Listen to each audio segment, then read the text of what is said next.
Et l'on reparle de céréales dans cette chronique éco. Céréales, c'est cette entreprise grenobloise qui, on va le dire comme ça, légalise les petits boulots. Ah, effectivement, vous connaissez les jobbers, hein, ces personnes qui recherchent un complément de revenu. Elles accomplissent des petits boulots comme le babysitting, du ménage ou autre chose.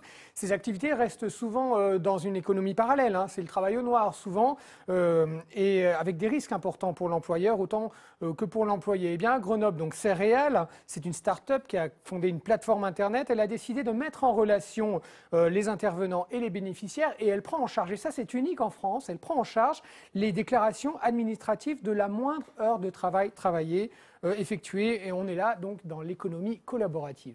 Oui, on est également dans les startups et justement un week-end. Il y a peut-être un sujet à voir. Ah pardon, excusez-moi. Anne-Sophie est une jeune mère de famille. Avec 3 enfants en bas âge, elle n'a pas le temps de repasser les chemises de son mari.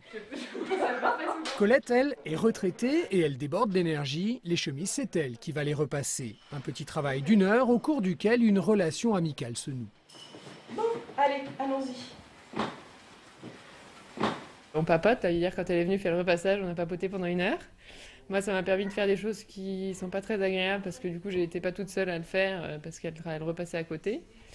Et puis c'est sympa, on s'est rendu compte qu'on avait des connaissances communes. Donc c'était assez rigolo.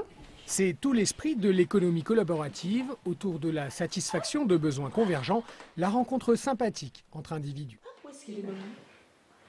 On n'est pas que professionnel. Alors certes, le fini est professionnel et sérieux, mais en fait, la relation, je dirais, c'est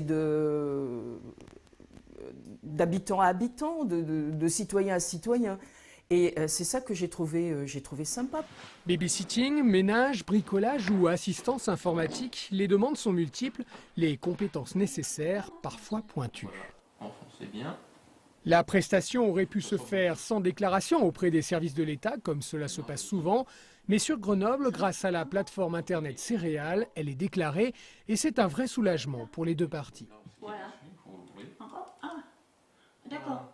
Puisqu'il y a un contrat d'établi, il y a une déclaration qui est faite auprès de l'URSSAF, donc il n'y a rien de plus sécurisant que de savoir que voilà, quand on travaille chez un particulier, ben, nous avons un contrat et que s'il nous arrive quelque chose, ben, voilà, on ne sera pas dépourvu. C'était tout simple et j'aime pas trop faire des formalités compliquées, donc ça allait pile quoi, nickel.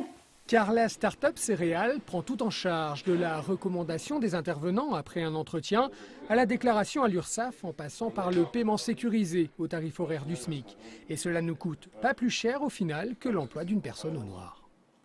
En tant qu'organisme de service à la personne déclarée, nous faisons bénéficier à nos utilisateurs du bénéfice de la loi sur le service à la personne qui donne droit à 50% de crédit d'impôt sur la totalité de la facture. La plateforme Internet commence à se faire une jolie réputation sur Grenoble. Les 3 cofondateurs de l'entreprise envisagent déjà de se développer sur Lyon et Paris. Pour l'heure, ils lancent une campagne de financement participatif afin de mettre en place des coffrets cadeaux pour Noël.